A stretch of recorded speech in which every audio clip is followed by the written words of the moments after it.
Congressman Bowman, let me introduce myself. My name is Hal Shurtleff. I am the director and co-founder of Camp Constitution. We are a New Hampshire-based charitable trust that, among other things, runs a week-long family camp. We hold a publishing arm, a radio show, and much more.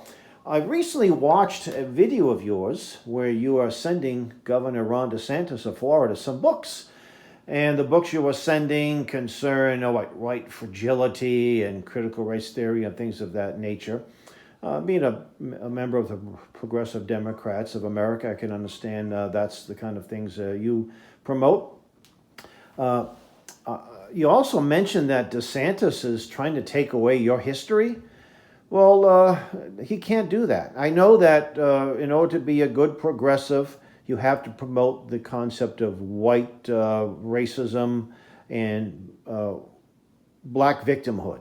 Perpetual victim. Even though you were a successful teacher and you ran for Congress and now you're in Congress, you're still a victim of racism and all these things that you folks like to believe. And you said that DeSantis is stealing your history. Well, Congressman, to be quite frank, he can't steal your history no more than he can steal my history or anyone else's history. In fact, I took a course in black history back in high school in the height of forced busing in the 70s. And I was the only white student. It was an optional class. The teacher was black. And we learned, and I learned a great appreciation of the contributions that black Americans have made to this country. And that's something we do at Camp Constitution. We always encourage people to learn history, our true history, not the version that some of you folks teach at your schools. So anyway, I thought I'd send you some books.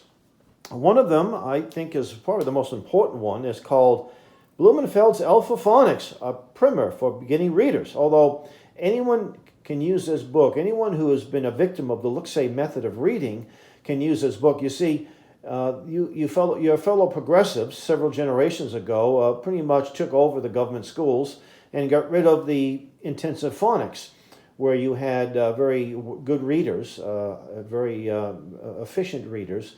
That's something that no longer exists thanks to the look-say method. Mr. Blumenfeld, who was a dear friend of mine, he learned about this problem way back in the early 60s when he came across a book called Why Johnny Can't Read. And he dedicated his life to and tried to promote alpha phonics. He tried to reintroduce it into the government schools, but they weren't having it. He was rejected totally. He was known as a pioneer in the homeschool movement. And this book, my wife and I use this to teach our children how to read. They're all very efficient readers. And this book is available on our website as a PDF version. We also have an online version with all 120, I think there's 128 lessons in audio and video. And we have folks from all over the world, including Zimbabwe, that have been using this. And we've actually donated some of these to a school in Harare, Zimbabwe. It's a Christian school and private school, believe it or not. They still exist in that beleaguered country. Anyway, I want to put that here in the box. And something else that Samuel Blumenfeld wrote, he had a monthly newsletter called the Blumenfeld Education Letter.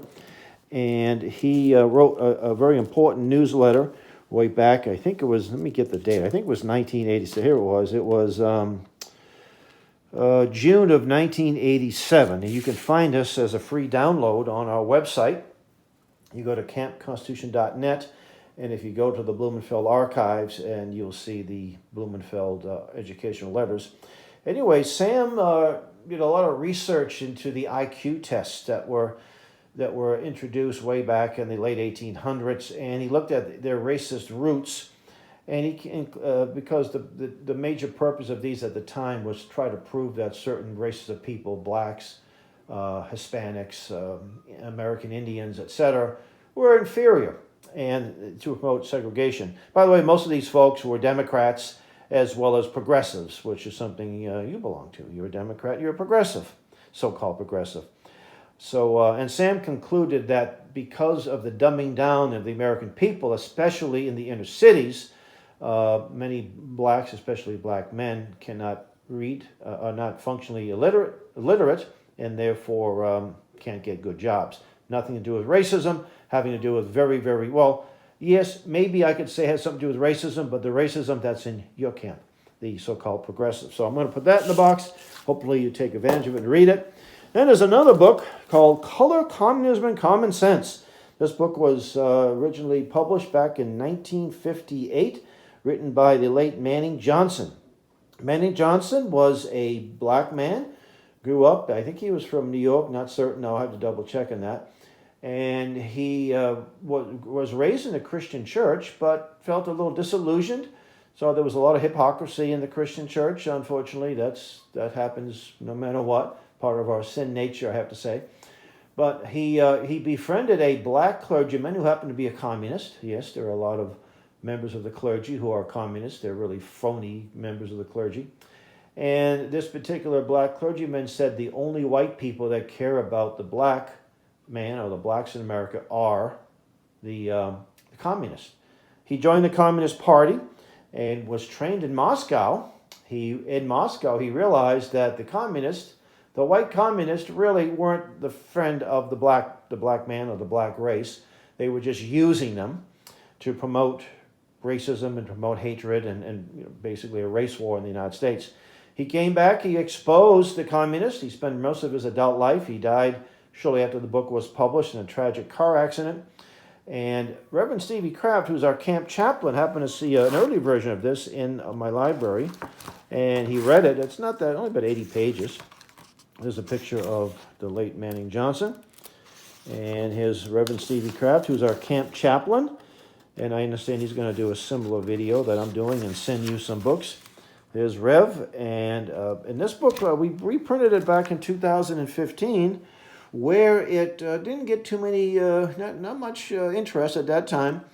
But starting in May of 2020 and throughout the summer, where the progressives, Antifa, Black Lives Matter, were setting our cities aflame and killing dozens of people and doing millions of dollars of damage, lots of Americans want to know what was going on, and we had many demands. We were selling this not only on our website, but on our Amazon account. So I'm going to throw that in there in the box. And I'm also going to put in this. Now, you are a member of Congress, of course, and you took an oath of office. I don't know how you can. You seem to have disdain for our country. And everything is racist, defund the police, etc., etc. And you probably believe that. But this was a story of Davy Crockett, who was a congressman prior to him going to Texas. And some people say that there may have been a lot of historic license in this particular little story. That may be true, but it's a wonderful little illustration of how a constituent, convinced Congress constituent, learned about his voting record and said, yeah, I think you mean well, Congressman, but what you're doing is wrong. You're voting for things that aren't, you're giving money away that's not yours to give. And so I'm going to put that in there because I looked at your voting record and it's very bad. You took an oath to defend the Constitution, but you've done little to obey it. And most of the things you do under the Constitution are listed in Article 1, Section 8. So I think it's important. In fact, you're not alone, by the way, and you have people in both parties that routinely violate their oath of office. Now, here's, I think, probably one of the more important books that came out, liberty-minded books. It's called The Law, and this is two books in one. First, The Law, and then The Cliches of Socialism.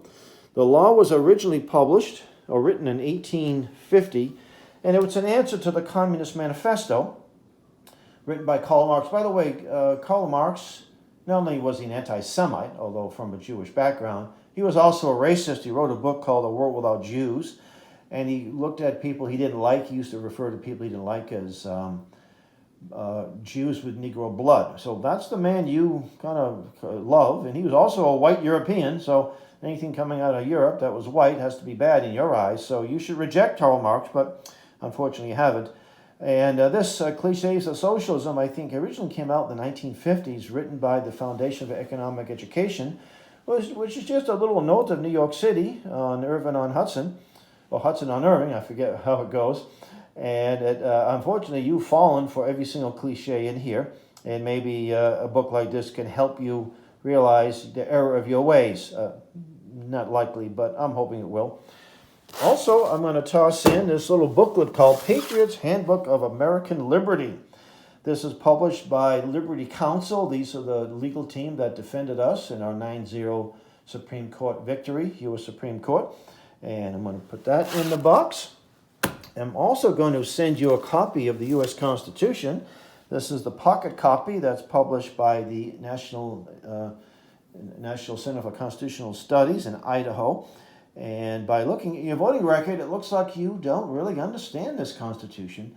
And so you need to read it. I think a lot of your colleagues need to read it for the first time. And because you have very little understanding of the Constitution, unless you're deliberately voting the wrong way, I'm going to invite you and your family, if you're inclined to come, to our week-long family camp, July 16th to the 23rd at Singing Hills. You just head up to New Haven and drive due north on 91 and cross over the White River Junction in Vermont over to New Hampshire. And the camp is just a short distance from there. I'd love to have you. If you can't spend the whole week, just spend a day or two. We have some wonderful instructors. Pastor David Whitney of the Institute of the Constitution, Reverend Stevie Kraft, as I mentioned, our camp chaplain. He does a class that he calls CRT, Crazy Racist Trash. Oh, I bet you're not going to like that class, but maybe it will convince you that you are incorrect. So I'm going to throw that little brochure in there. And somebody who, I think you dislike the Constitution, but maybe after reading some of this material, you may come to gain an appreciation. Frederick Douglass, whose statues are being ripped down by the progressives, said the Constitution was a freedom document. It took a while for it to be fully implemented, unfortunately, but he didn't hate the Constitution. He thought the Constitution was a great document. And I'm sure he would probably have this bumper sticker on his car if he was around and drove a car. So I'm going to stick that in there. And I'm also going to put in this flyer to promote the Blumenfeld Archive, because not only does it have the Alpha Phonics, but it has courses on cursive, something that is a lost art, unfortunately, something that the progressives don't think students should know, as well as all kinds of, there's audios and videos and many essays, correspondence, and all kinds of good things that being used by not just homeschoolers, but people all over the world are accessing this incredible resource, and they're teaching their children and sometimes themselves how to read properly so they can understand when you folks submit a bill, you can read it and they can understand it. So that puts that in. And finally, I'm going to send this not, of course, in the box, but as a giant postcard. Fight Racism, Defund Planned Parenthood. This is Planned Parenthood, as you know, or maybe you don't know, it has a racist organization, has racist roots. Today you'll find most of their so-called clinics in minority, Black, and Hispanic communities, where they are ending the lives of young Blacks and young Hispanics, preborn babies, and even some cases after they're born, as the movie Gosnell just demonstrated. And you folks are always looking for systemic racism. As Jesus said, before you take the speck out of your neighbor's eye, take the log out of your own eye. I believe every single Black Democrat in Congress is a strong supporter of Planned Parenthood, which is really interesting. I guess Margaret Sanger, the founder of Planned Parenthood, has done a good job. She promoted something called the Negro Project way back in 1939, where she got Black members of the clergy and Black doctors to promote birth control. And, as time went on, she died in 1965. Now the organization is not just pushing birth control, but abortion on demand.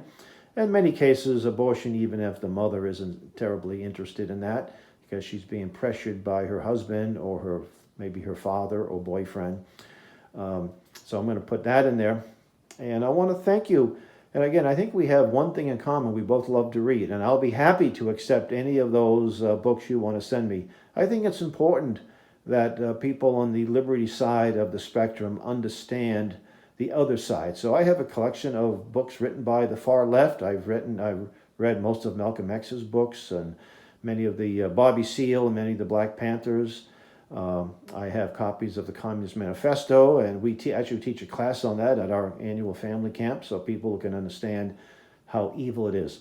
Anyway, I want to thank you. I wish you all the best. God bless you. And if you're watching this video, please visit our website, campconstitution.net.